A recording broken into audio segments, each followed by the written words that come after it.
जय गुरुदेव, जय गायत्री माता। हमारी वसीयत और विरासत। इसमें गुरुदेव जी आगे लिखते हैं कि ब्राह्मण वन और ऋषि कर्म। अंतरंग में ब्राह्मण वृत्ति जागते ही बहिरंग में साधु प्रवृत्ति की उभारना स्वाभाविक है। ब्राह्मण अर्थात लिप्सा से जूझ सकने योग्य मनोबल का धनी, प्रलोभनों और दबावों का सामना करने में समर्थ, औसत भारतीय स्तर के निर्वाह में काम चलाने से संतुष्ट, इन परीक्षाओं में उत्तीर्ण होने के लिए आरंभिक जीवन में ही मार्गदर्शक का समर्थ प्रशिक्षण मिला, वही ब्राह्मण का जन्म था। माता पिता तो एक मांस पिंड को जन्म इससे पहले ही दे चुके थे। ऐसे नर पशुओं का कलेवर न जाने कितनी बार पहनना और छोड़ना पड़ा होगा। तृष्णाओं की पूर्ति के लिए न जाने कितनी बार पाप के पोटले कमाने, लादने, ढोने और भुगतने पड़े होंगे, पर संतोष और गर्व इसी जन्म पर है जिसे ब्राह्मण जन्म कहा जा सकता है। एक शरीर नर पशु का, दूसरा नारायण का प्राप्त करने का सुयोग्य इसी बार मिला है। ब्राह्मण के पास सामर्थ्य का भंडार बचा हुआ रहता है, क्योंकि शरीर यात्रा का गुजारा तो बहुत थोड़े से निबट जाता है। हाथी, ऊंट, भैंसे आदि के पेट बड़े होते हैं, उन्हें उसे भरने के लिए पूरा समय लगे तो बात समझ में आती है, पर मनुष्य के सामने वैसी कठिनाई नहीं है।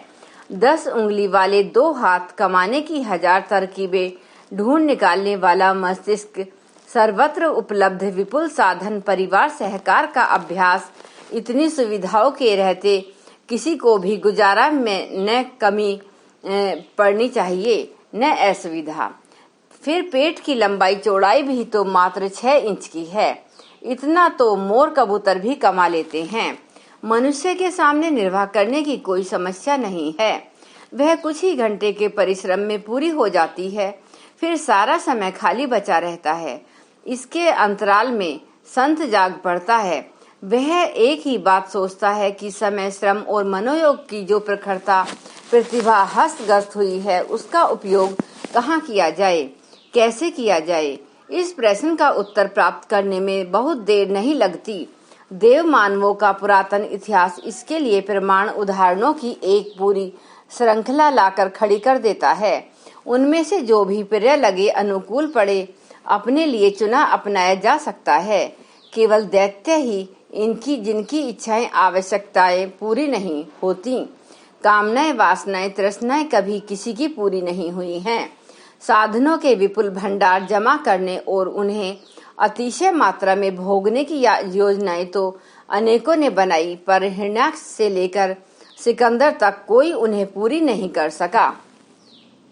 आत्मा और परमात्मा का मध्यवर्ती एक मिलन विराम है, जिसे देव मानव कहते हैं। इसके और भी कई नाम हैं, महापुरुष, संत, सुधारक और शहीद आदि। पुरातन काल में इन्हें ऋषि कहते थे।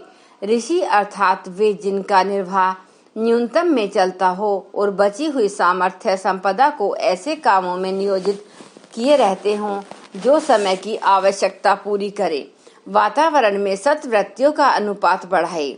जो श्रेष्ठता की दिशा में बढ़े रहे हैं, उन्हें मनोबल अनुकूल मिले। जो विनाश को आतुर है, उनके कुचक्रों को सफलता न मिले।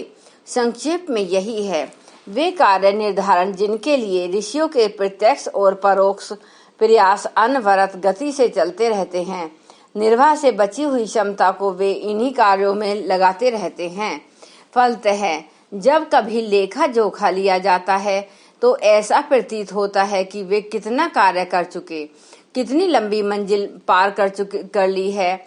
यह एक एक कदम चलते रहने का परिणाम है, एक एक बूंद जमा करते रहने की गति की ही परिणति है।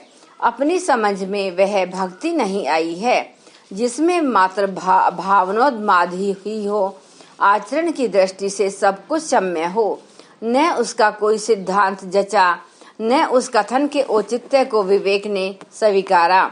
अतएव जब जब भक्ति उमंगती रही, ऋषियों का मार्ग ही अनुकरण के योग्य जचा और जो समय हाथ में था उसे पूरी तरह ऋषि परंपरा में खपा देने का प्रयत्न चलता रहा। पीछे मुड़कर देखते ही हैं कि अनवरत प्रयत्न करते रहने वाले कण कण करके मनो जोड़ लेते हैं। चिड़िया तिनका तिनका बीनकर अच्छा खासा घोंसला बना लेती है। अपना भी कुछ ऐसा ही सुयोग्य सौभाग्य है कि ऋषि परंपरा का अनुकरण करने के लिए कुछ कदम बढ़ाए तो उनकी परिणति ऐसी हुई है जिसे समझदार व्यक्ति शानदार कहते हैं। अपने समय के विभिन्न ऋषिगणों ने अपने हिस्से के काम संभाले और पूरे किए थे। उन दिनों ऐसी परिस्थितियां, अवसर और इतना अवकाश भी था कि समय की आवश्यकता के अनुरूप अपने अपने कार्यों को वे धैर्य पूर्वक संचित समय में संपन्न करते रह सकें। पर अब तो आपत्ति काल है। इन दिनों अनेक काम एक ही समय में द्रुत गति से निपटाने हैं। घर में अग्निकांड हो तो जितना बुझाने का प्रयास बन पड़े उसे स्वयं करते हुए बच्चों को, कपड़ों को, धनराशि को निकालने ढोने का काम साथ ही चलता है। हमें ऐसे ही आपत्ति काल का सामना करना पड़ता है और ऋषियों द्वारा हमारी हिमालय यात्रा में सौंपे गए कार्यों में से प्राय प्रत्येक को एक समय में बहुमुखी जीवन जीकर संभालना पड़ा है। इसके लिए प्रेरणा, दिशा और सहायता हमारे समर्थ मार्गदर्शक की मिली है और शरीर से जो कुछ भी हम कर सकते थे उसे पूरी तरह से किया है। उसमें पूरी तरह ईमानदारी का समावेश किया है। फलतः वे सभी कार्य इस प्रकार संपन्न होते चले हैं मानो वे किए हुए ही रखे हों। कृष्ण का रथ चलाना और अर्जुन का गांडी उठाना पुरातन इतिहास होते हुए भी हमें अपने संदर्भ में चरितार्थ होते दिखता रहता है। युग परिवर्तन जैसा महान कार्य होता तो भगवान की इच्छा, योजना एवं क्षमता के आधार पर ही है, पर उसका श्रेय वे ऋषि कल्प जीवन मुक्त आत्माओं को देते रहते हैं। यही उनकी साधना का, पात्रता का सर्वोत्तम उपहार है।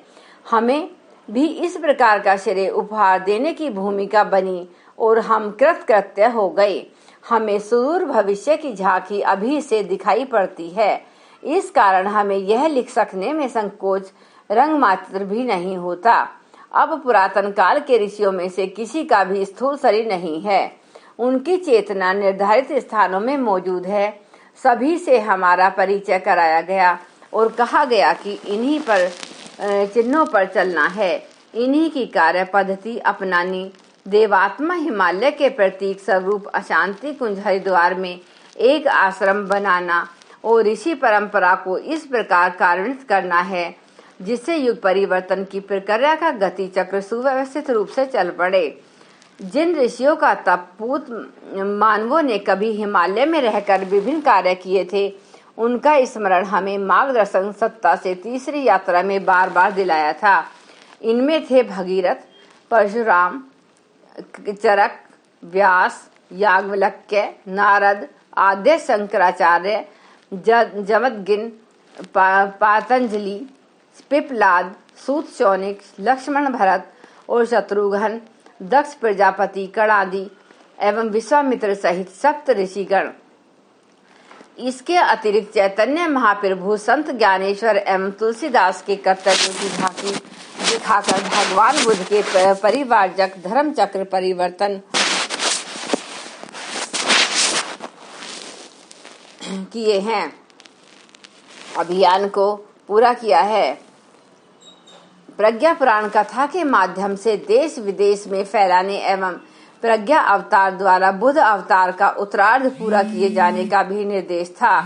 समर्थ रामदास के रूप में जन्म लेकर जिस प्रकार व्यायामशालाओं, महावीर मंदिरों की स्थापना 16वीं सदी में हमसे कराई गई, उसी का नूतन अभिनव रूप में प्रज्ञा संस्थानों, प्रज्ञा पीठों, चरण पीठों, ज्ञान मंदिरों, स्वाध्याय मंडलों द्वारा संपन्न किए जाने